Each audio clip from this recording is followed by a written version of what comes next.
Mi hermana, Sofía, siempre se jactaba de que seguía virgen. Todas las noches llegaba a casa con su novio, Toño, y jamás usaba protección. Cuando le pregunté por qué, me dijo que usaban la puerta trasera. Me quedé en shock. Le dije que era demasiado delicado, que hacerlo así todo el tiempo podía causarle serios problemas. Le expliqué que hoy en día la gente era más abierta de mente y que cualquier hombre que de verdad la quisiera no se fijaría en si era virgen o no.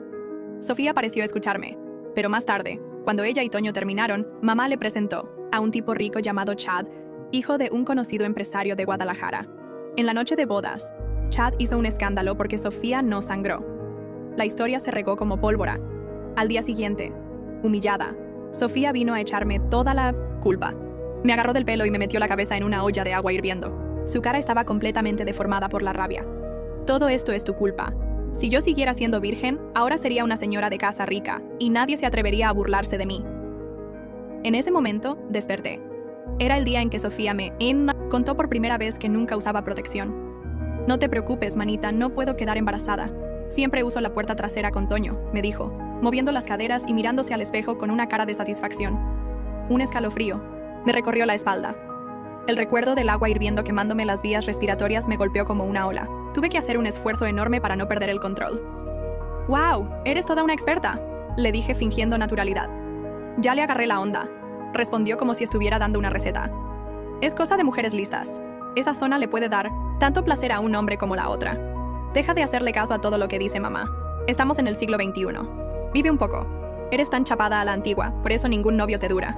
Le sonreí por fuera, pero por dentro me hervía la sangre. Estaba tan creída porque su actual novio, Toño, era mi ex. Estuve con él casi 2 años. Terminó conmigo porque no quise tener sexo antes del matrimonio y 3 días después ya andaba con Sofía. Ni siquiera tuve tiempo de asimilar la ruptura. Me enteré de que estaban saliendo cuando fui al departamento de Toño a recoger mis cosas. Sofía iba todos los días. Los ruidos, Dios mío, se escuchaban desde el 3er hasta el 5.º piso. Todo el edificio sabía lo que pasaba. Mi primera reacción no fue enojo, fue miedo de lo que mamá haría si se enteraba. Desde que papá murió cuando éramos niñas, mamá nos crió sola. Siempre soñó con vernos casadas con hombres de bien. Era como una casamentera. Tenía contactos con un montón de solteros de clase alta y sabía perfectamente qué buscaban. Esos hombres, pureza. Siempre repetía, está bien salir con alguien, pero sexo antes del matrimonio, jamás. El matrimonio es su segunda oportunidad. Ellos pueden decir que no les importa, pero todos quieren una virgen. No crucen esa línea o yo misma me encargo de ustedes. De regreso del departamento de Toño, pensé en decírselo todo a mamá, pero cuando saqué el tema, Sofía juró y perjuró que seguía siendo virgen porque no lo había hecho de la manera correcta. Tardé unos segundos en procesarlo. Luego empecé a preocuparme por su salud. Tenía conocimientos básicos de medicina y sabía que esa zona era demasiado delicada. No estaba hecha para ese tipo de uso continuo. Le dije, alguien que de verdad te ama no te va a obligar a hacer eso y no le va a importar si eres virgen o no. Si de verdad quieres intimidad, hazlo por el lugar correcto.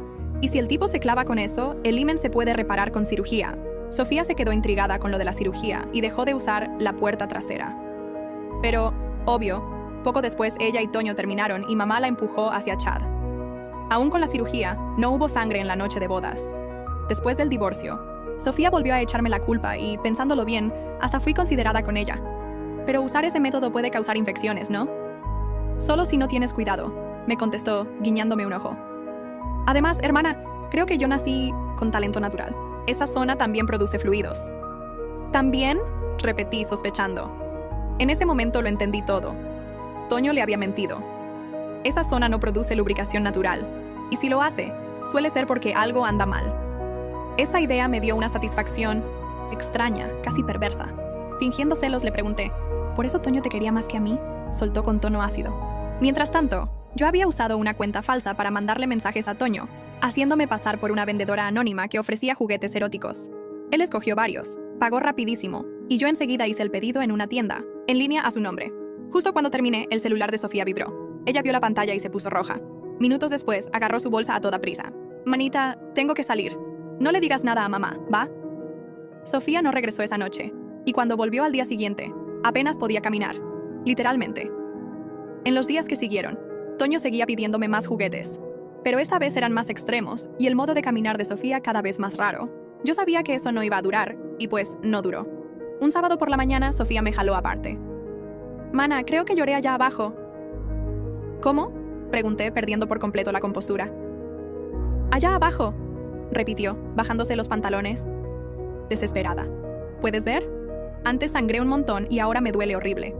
Hasta respirar me cuesta. ¿Te sientes mareada o con náuseas?, pregunté, tratando de mantener la calma, aunque el estómago se me revolvía. Mire, definitivamente eso no se veía nada normal.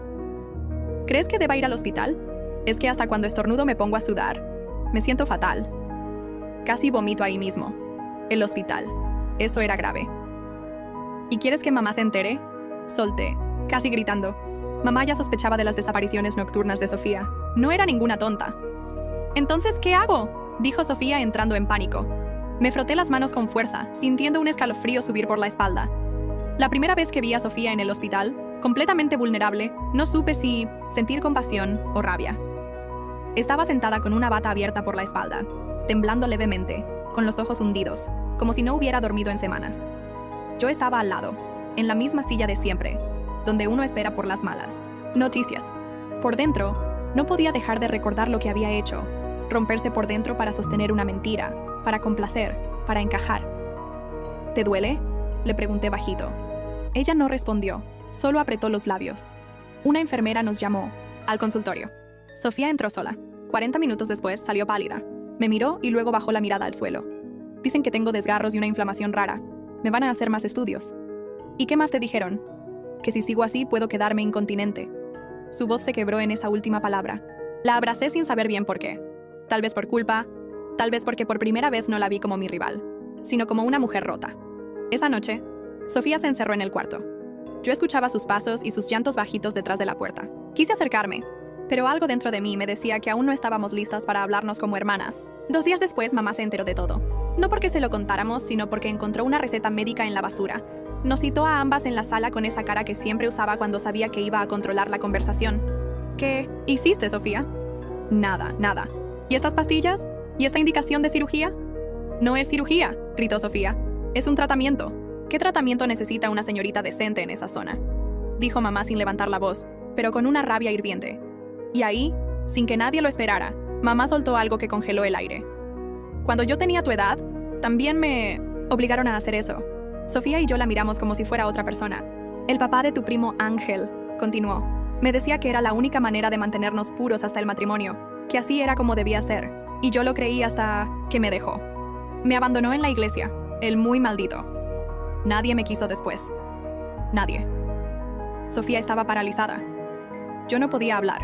Por eso, dijo mamá, juré que mis hijas serían perfectas, que nadie las iba a desechar como a mí.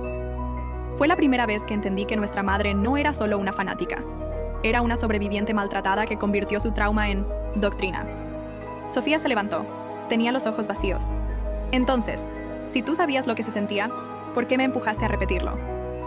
Mamá no respondió. Esa noche Sofía vino a mi cuarto sin tocar la puerta. Llevaba su pijama más viejo y el pelo hecho un desastre. ¿Crees que Chad le contó a todos? No sé, le respondí, aunque sí sabía. Y sí creía que Chad había destruido lo poco que quedaba de su imagen social. Toño ya no me escribe ni un mensaje. Me dejó de seguir en todo. ¿Y qué esperabas? No, lo sé. Algo. Caminó hacia mi escritorio y se sentó en el suelo. Voy a operarme. Me quedé en silencio. Voy a cerrar todo. Recomponerme. Quiero que me vean como nueva. ¿Por ti?, le pregunté. O tal vez me pregunté a mí misma. Por mamá, dijo ella sin dudar. Y porque no quiero que nadie me vea como un trapo usado. Mi estómago se revolvió. Tenía ganas de gritarle que ya no valía la pena, que nadie que la amara de verdad le pediría eso, pero me mordí la lengua porque sabía que si no lo hacía, mamá encontraría la manera de obligarla igual. Pasó una semana, Sofía se hizo la cirugía y luego desapareció por días. Nadie la vio, ni en casa ni en sus redes. Mamá decía que estaba en reposo en casa de una amiga, pero eso era mentira. Yo la busqué por todas partes. Toqué en casa de sus pocas amigas. Nada. Una madrugada, mientras me servía un vaso de agua, escuché ruidos en la entrada. Abrí la puerta lentamente y ahí estaba ella, caminando como si le pesara cada hueso, con los ojos morados, ojeras profundas y el vestido manchado. ¿Sofía?, pregunté, congelada. Ella apenas levantó la mirada. Lo arruiné todo. Sofía se desplomó en el sofá apenas cerré la puerta. No dije nada. Fui por una toalla húmeda y un vaso de leche caliente, como hacía mamá cuando éramos niñas. Pero ya no éramos niñas. Ya no había cuentos para dormir, ni golpes en la puerta, ni miedo a la oscuridad. El miedo ahora venía de adentro. ¿Dónde estuviste?, pregunté en voz baja, arrodillándome frente a ella. No sé. ¿Cómo que no? ¿Sabes? ¿Te fuiste con él? ¿Con Toño? negó con la cabeza. Tomó el vaso, pero no bebió. Con el nuevo, ¿recuerdas? El de la cena. La sangre se me congeló. Era el mismo que mamá le había arreglado después del desastre con Chad, el que parecía respetable, de buena familia, hijo de político. ¿Qué pasó? Sofía alzó la mirada, pero no dijo nada. Solo se bajó un poco el cuello del vestido. Tenía marcas, no golpes, mordidas. ¿Te forzó? No, al principio. Su voz era hueca, como si estuviera narrando algo que no le había pasado a ella. Al principio fui yo quien quiso demostrar que estaba bien, que era normal, que era una mujer nueva. Pero luego él me dijo que ya sabía, que alguien le había contado todo, y que si quería que él guardara el secreto, tenía que dejar que lo grabara. El mundo se me cayó encima. Sofía se encogió de hombros. Dijo que eso lo excita, que le gusta tener mujeres reparadas, que le da poder. Me senté junto a ella. El nudo en mi garganta era tan fuerte que dolía respirar. ¿Y grabó? Asintió con su celular. Me dijo que si decía algo lo iba a subir. Que yo me hacía la víctima, pero que todas son iguales, que ya había hecho eso con otras. Me mostró mensajes, nombres. No supe qué decir. Sofía me miró por fin y ahí la vi de verdad. No quedaba ni rastro de la mujer engreída, competitiva, altiva. Era un cascarón vacío. ¿Y por qué volviste? Porque pensé en morirme y me di cuenta de que nadie iba a llorarme de verdad. Ni tú, ni mamá, nadie. Le agarré la mano, la tenía fría como el hielo. No digas eso, es mentira. Quise decir que sí, pero no me salieron las palabras. ¿Qué vas a hacer con el video? No sé, no tengo pruebas, no tengo fuerza. Solo quería regresar a un lugar, donde al menos me dejaran en paz.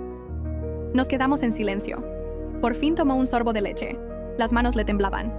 Esta noche dormimos en la misma cama, como cuando éramos niñas. Yo no pude cerrar los ojos. El aire olía a hospital y perfume, vencido, a The Hot. Al día siguiente, mamá irrumpió en el cuarto con la furia de siempre. ¿Dónde estabas? ¿Y qué es ese vestido? ¿Te fuiste con ese hombre sin mi permiso? Sofía no respondió. Se quedó inmóvil. Yo me puse de pie. Déjala en paz. ¿Qué? ¿Dijiste? Dije que la dejes en paz. Mamá me miró como si no me reconociera.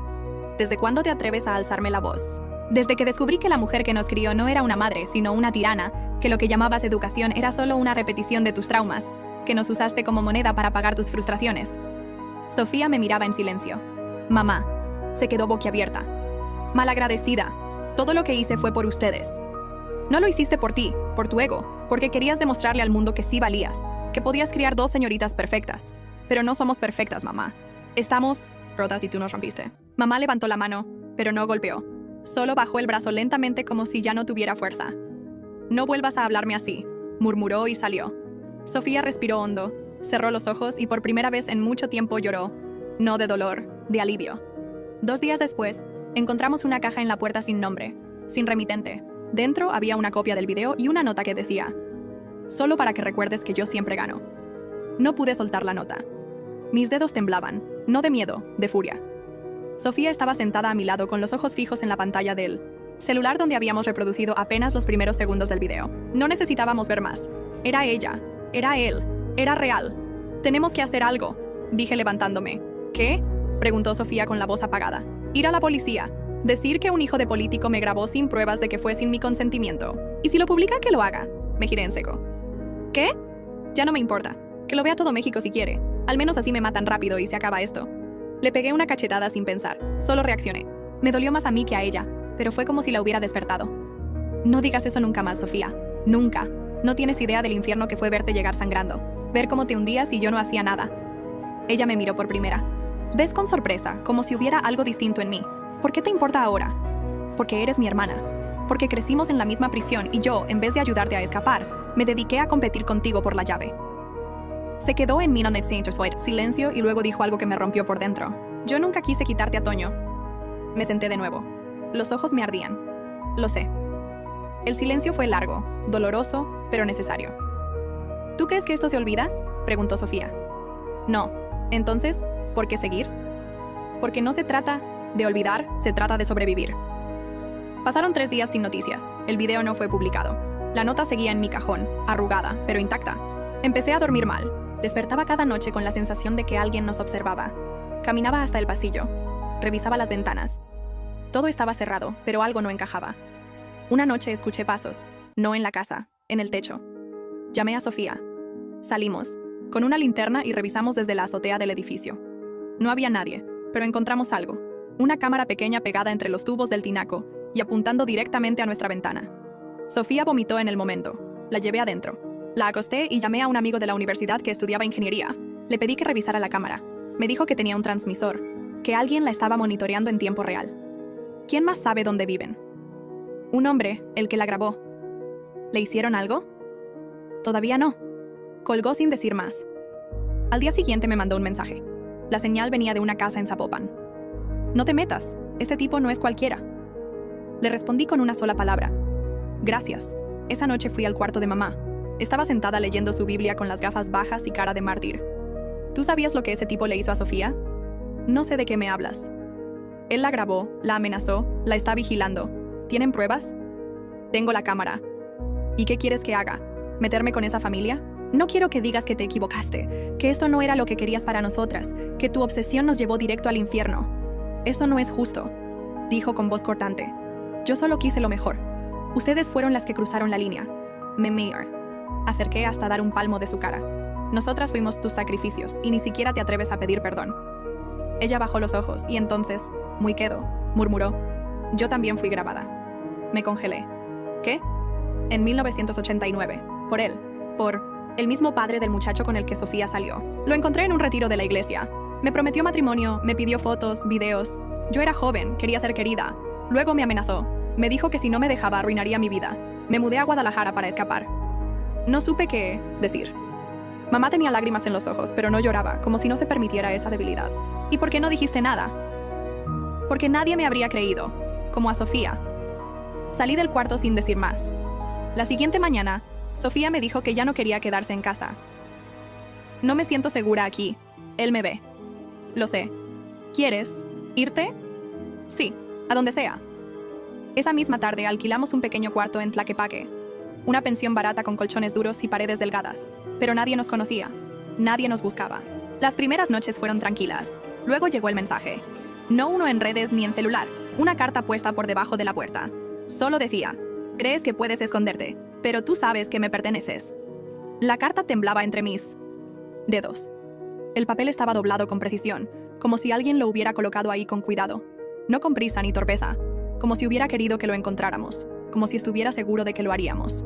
Sofía me la arrebató, antes de que pudiera esconderla. ¿Quién fue?, preguntó, la voz rasgada por el miedo. No sé. Nadie tocó la puerta. No escuché pasos.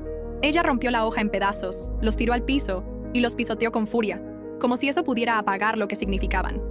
Quiero que esto se acabe. Vamos a irnos de aquí. ¿A dónde? Ya lo intentamos. Él siempre sabe dónde estamos. No, hay lugar suficientemente lejos. Me quedé en silencio. Sabía que tenía razón.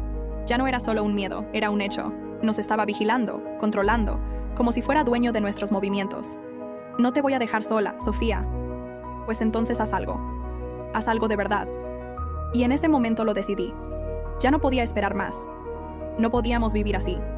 Con miedo cada vez que abríamos una ventana o encendíamos el celular. Si nadie más iba a defendernos, lo haría yo. A la mañana siguiente, volví a contactar a mi amigo de ingeniería.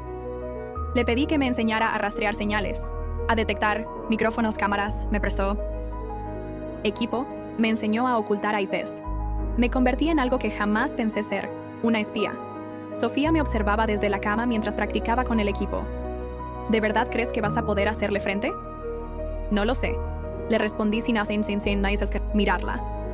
Pero si no lo intento, nos va a destruir. Pasaron 3 semanas. Trazamos una rutina. Trabajar, revisar dispositivos, cambiar contraseñas, salir solas si era estrictamente necesario. Nos alejamos de todos. Mamá nos llamaba, pero nunca respondíamos hasta que dejó de intentarlo. Una noche, mientras revisaba una de las computadoras viejas que había conseguido, encontré algo. Un archivo oculto, pequeño, codificado. Tardé horas en descifrarlo, pero cuando lo abrí se me heló el cuerpo. Era un video, no el de Sofía, uno nuevo. El mismo cuarto, otra mujer más joven llorando, el mismo hombre, y luego otro archivo. Y otro. 7 en total. 7 mujeres, 7 víctimas. Sofía llegó al cuarto justo cuando terminé de ver el último. Me vio con la cara desencajada. ¿Qué pasa? No eres la única. ¿Cómo? Él lo ha hecho antes, muchas veces a otras mujeres. Se sentó a mi lado en silencio. ¿Y si nosotras somos las únicas que aún estamos vivas? Ese pensamiento me rompió. Decidimos hacer algo, no ir a la policía, no todavía. Primero necesitábamos pruebas sólidas, algo que conectara al tipo con los videos, algo que lo expusiera sin dejarnos expuestas a nosotras. Sofía tuvo una idea. Lo que él más odia es que le digan que no tienen miedo, que ya no tienen vergüenza. Vamos a darle eso. Esa noche abrimos una cuenta falsa en una red social popular. Usamos un nombre cualquiera. Subimos frases provocadoras, imágenes sugerentes, un mensaje. ¿Te crees intocable? No por mucho tiempo. Pasaron 2 días. El tercer día recibimos una respuesta. Una cuenta sin nombre, sin foto de perfil, con 0 seguidores. Nos envió un mensaje directo. Si hablas, tú y tu hermana desaparecen. Así de simple. No era solo una amenaza, era una sentencia. Volvimos a casa de mamá. No porque quisiéramos, porque sabíamos que él nos vigilaba, que estaba midiendo nuestros movimientos. Cuando cruzamos la puerta, mamá tenía la cara desencajada. ¿Qué hacen aquí? ¿Ahora sí necesitan a su madre? Sofía la miró fijo. No. Lo que necesitamos es que por una vez en tu vida dejes de fingir que todo está bien. Mamá nos miró, con ojos cansados, y de pronto dijo algo que no esperábamos. Él vino. ¿Quién? Ese muchacho. El mismo. Dijo que ustedes lo estaban amenazando, que tenía pruebas, que si no me alejaba de ustedes podía arruinarme también. Dijo que sabía todo lo de 1989. Sofía se sentó lentamente. Mamá continuó. Me miró con una sonrisa y me dijo, la historia se repite, señora. Tal vez es algo de familia. Me dieron náuseas. ¿Qué hiciste? Le pregunté. ¿Lo grabé? ¿Qué? Mamá se levantó, fue a su closet y sacó un viejo celular. No era de los nuestros, no tenía chip. Aquí está, dijo entregándomelo. Todo lo que dijo lo reproducimos ahí mismo. La voz era clara, segura. Él hablaba como si estuviera en control del universo hasta que dijo una frase que cambió todo. Ninguna de ustedes me van a arruinar. Porque si caigo, yo caen muchas más personas. Gente con poder, con apellido, con ejército. Nos miramos. Esa grabación lo conectaba a una red. No era un enfermo aislado, era parte de algo más grande. Sofía respiró hondo y dijo algo que nunca pensé escuchar de sus labios. No me voy a quedar callada. Amanecimos sin dormir. La grabación del celular de mamá había cambiado todo. Ya no era solo venganza, era evidencia. Una pieza clave, pero también un detonante peligroso. Sofía no dijo una palabra en toda la mañana. Solo se sentó frente a la computadora. Se puso los audífonos y empezó a transcribir cada palabra del audio. La vi escribir con una frialdad que me asustó. No era la Sofía impulsiva, emocional, dependiente. Era otra. Una versión endurecida por el dolor. Cuando terminó, imprimió el documento y lo dejó sobre la mesa. Lo vamos a entregar, dijo. ¿A quién? A una periodista con nombre, con prestigio. Alguien que no pueda ser silenciada tan fácilmente. No sabía si sentir orgullo o miedo. ¿Y si se enteran? Le pregunté. ¿Y si vienen por nosotras? Entonces que vengan. Estoy harta de esconderme. Contactamos a la periodista a través de una exprofesora de la universidad que trabajaba en un medio digital. Le enviamos un correo cifrado, sin nombres, con fragmentos del audio y las transcripciones. Solo decía, tenemos más. Y sabemos que esto va más allá de un solo nombre. Si quieren saber la verdad, necesitamos garantías. Esa noche recibimos respuesta. Quería reunirse en persona, sin grabaciones, sin intermediarios, en un café discreto del centro. Sofía insistió en ir sola. Discutimos por horas, pero al final entendí por qué. Si vas tú, él sabrá que es algo serio, que no estoy sola, que ya no puede asustarme. La acompañé hasta la entrada del lugar. Le di un celular nuevo comprado, en efectivo, con un número que nadie conocía. Si algo sale mal, me llamas, no importa qué hora sea. Asintió. La vi entrar. Era un café modesto, con luces cálidas y gente común. Parecía seguro, pero mi pecho no dejaba de apretarse. Me fui a una plaza cercana a esperarla. Pasaron 20 minutos, 30, 40, nada. Marqué, celular apagado. Volví al café. Nadie la había visto salir. Pregunté a los empleados. Nada. Revisé baños, pasillos, salidas traseras. Desaparecida. El corazón me golpeaba el pecho con tanta fuerza que pensé que me iba a desmayar. Salí a la calle gritando su nombre. ¡Sofía! Nadie contestó. Marqué a mamá. Le conté todo. No entró en pánico, no lloró. Solo dijo una frase. Sabía que esto iba a pasar. Fui a la policía, puse la denuncia, les di la descripción, el lugar, la hora. No sirvió de nada. Debe haber salido por su cuenta, dijeron. O tal vez no quiere ser encontrada. Ella no haría eso. Mi hermana está en peligro. No hay pruebas. De delito. Repitieron como si eso fuera consuelo. Regresé a casa. Mamá estaba sentada en el sillón con una bolsa pequeña entre las manos. Me la entregó. Esto es todo lo que guardó por si algún día pasaba algo. Dentro había una USB, fotografías impresas, recibos, nombres y un diario. No uno antiguo, uno reciente. Abrí la primera página. Si me pasa algo, no fue un accidente. Leí cada palabra como si me sangraran los ojos. Describía a detalle cada encuentro con ese hombre, las amenazas, los mensajes, los miedos, los momentos en que creyó que no saldría viva, y una anotación final. escrita con letra temblorosa. Tengo miedo de que no me crean, pero más miedo me da que crean y aún así no hagan nada. Ese día no dormí, tampoco el siguiente. Pasaron 3 días hasta que recibí una llamada desde mi noticiero, el número del celular nuevo. Contesté temblando. ¿Sofía? Pero no era su voz, era la de un hombre. Tu hermana está bien, pero si quieres volver a verla, vas a entregar todo lo que tengas. Me congelé. ¿Quién eres? Alguien que te está haciendo un favor. ¿Y si no entrego nada? Rió. Entonces prepárate para recibirla por partes. Colgó. Mi vista se nubló. Me senté en el suelo. Sentí que me faltaba el aire, pero entonces algo me hizo levantarme. Abrí la laptop, conecté la USB y empecé a subir cada archivo, cada imagen, cada dato a un servidor encriptado fuera del país y escribí una sola línea en la página principal del sitio. Si me tocan, todo esto sale al mundo. 2 horas después, recibí otro mensaje. Una foto de Sofía amanecida, con moretones, pero viva. Debajo un texto. Empieza el juego. A ver quién se cansa primero. La imagen de Sofía me perseguía cada vez que cerraba los ojos. Estaba sentada contra una pared de concreto, con una cobija vieja sobre los hombros, el cabello revuelto y la mirada perdida. Pero lo más perturbador no era su estado físico, era el fondo. Reconocí esa pared. Era un tipo de ladrillo visto que solo había en construcciones antiguas del centro histórico. Y la reja detrás de ella tenía un símbolo, un triángulo con una estrella en el centro. Lo recordé de inmediato, un edificio abandonado donde antes funcionaba una sociedad civil religiosa, de esas que hacían retiros espirituales y luego desaparecían sin dejar rastro. Había pasado frente a él 1000 veces en camino a la universidad. Ese era el lugar. Tenía que ser. Preparé todo. Cámara oculta en mi bolso. Celular cargado con ubicación en tiempo real. Un mini micrófono por si algo pasaba. Llamé a mi amigo de ingeniería. Le conté la mitad de la historia, lo suficiente para que entendiera que alguien había secuestrado a una hermana por motivos personales y que necesitaba apoyo. ¿Estás segura de que vas sola?, me preguntó. Si llamamos a la policía, ella muere. Yo ya no confío en nadie. Me prometió que me seguiría desde lejos y que avisaría a un par de contactos por si las cosas se salían de control. Esa noche fui al lugar. Era una construcción de 3 pisos con ventanas tapiadas y una cruz oxidada en la azotea. El portón principal estaba entreabierto. Entré sin hacer ruido. La humedad y el olor a encierro me dieron náuseas. Caminé con cuidado entre pasillos polvorientos hasta llegar a una escalera. Escuché una voz. No fuerte. Una voz masculina, calmada, como si estuviera leyendo algo en voz alta. Porque la pureza no se mide por la carne, sino por el silencio. Esa frase me erizó la piel. Subí lentamente. Cada peldaño crujía como una amenaza. Hasta que la vi. Sofía estaba sentada en una colchoneta en una esquina del cuarto, atada de manos, pero sin vendas en los ojos. Estaba despierta. Me vio. Abrió los ojos como platos, pero no gritó. ¿Hay alguien más?, susurré. Negó con la cabeza. Corrí hacia ella. Empecé a desatarle las muñecas con manos temblorosas. ¿Estás bien? Me dieron pastillas. Me dormía todo el tiempo. No sé cuánto llevo aquí. Nos vamos ya. Pero cuando la ayudaba a levantarse, escuchamos pasos. Alguien bajaba por la escalera. Lo que pasó después fue una mezcla de adrenalina, miedo puro y desesperación. Corrimos hacia el fondo del pasillo. Encontramos una puerta de metal con una salida de emergencia oxidada.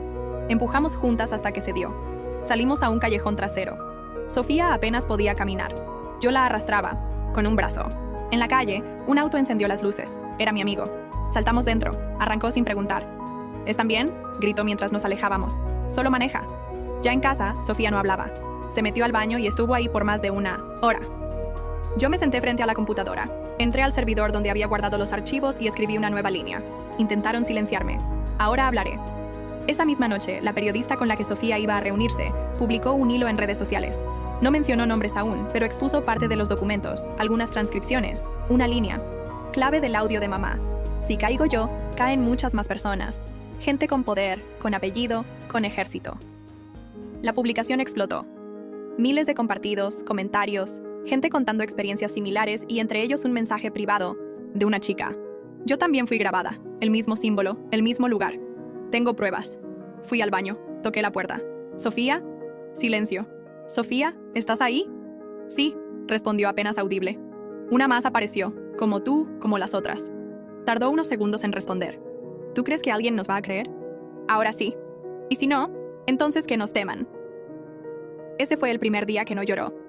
2 semanas después, recibimos una carta oficial sin remitente, sin firma, sin nombre. pero con una frase escrita a máquina. Algunas puertas no deben abrirse. A veces las que gritan desaparecen. Guardé la carta en el fondo de mi mochila sin decirle nada a Sofía. No quería que volviera al estado en el que la encontré, aunque la notaba distinta. Había dejado de llorar, también de temblar. Ahora caminaba lento, pero firme, como si algo en su interior se hubiera endurecido irremediablemente. Ese día, se vistió con unos jeans viejos y una blusa blanca. Se peinó, se maquilló y se sentó frente a la computadora como si fuera a escribir su testamento. «Voy a contar todo», dijo sin mirarme, sin filtros, con nombres. «¿Estás segura?» «Estoy cansada de esconderme. Que me vean». Yo asentí. No dije nada más. Ya no era momento de protegerla. Era momento de estar con ella. Pasó toda la tarde escribiendo, párrafo por párrafo, recordando fechas, detalles, gestos, frases exactas. Su relato no era el de una víctima. Era el de una sobreviviente que ya no tenía miedo de que la odiaran o la culparan. Me dejó leerlo antes de publicarlo. Tardé más de 1 hora. Terminé en silencio, con el corazón hecho un puño. «¿Lo vas a subir así?» «Sí, pero no desde aquí». «¿Desde dónde?» «Desde el parque, frente a la iglesia donde mamá creía que íbamos a encontrar a nuestros príncipes». Sonrió, una sonrisa triste, pero determinada. Que todos vean que los príncipes son los monstruos. Y eso fue lo que hizo. Se conectó a una red pública, se aseguró de que no la pudieran rastrear y con un solo clic, publicó la historia que cambiaría nuestras vidas para siempre. Esa noche no dormimos, no por miedo, sino por la adrenalina. Al día siguiente, la historia ya estaba en todos lados. Un escándalo que salpicaba a políticos y empresarios de alto nivel. La periodista ya tenía suficiente material para armar un caso, la red de víctimas empezó a crecer y la policía, esta vez sin poder ignorarnos, abrió una investigación formal. El hombre desapareció. La gente a su alrededor también. No sabemos si se escondieron o si se los tragó la tierra. Mamá, al ver el alcance de la historia, se quedó en silencio por días. Un día me miró y me dijo: «Perdóname, hija, por todo. Yo solo quería protegerlas, pero en vez de eso les di las mismas cadenas que me ataron a mí». Le di un abrazo. Un abrazo que era la curación de años de silencio. Y Sofía, mi hermana, mi rival, mi compañera de prisión, ahora era mi socia en la libertad. El camino no ha sido fácil. Hemos tenido que mudarnos, cambiar de identidad, vivir bajo la sombra, pero no estamos solas. Y por primera vez en mi vida no tengo miedo, porque descubrí que el verdadero poder no está en la pureza, sino en la voz que se niega a ser silenciada.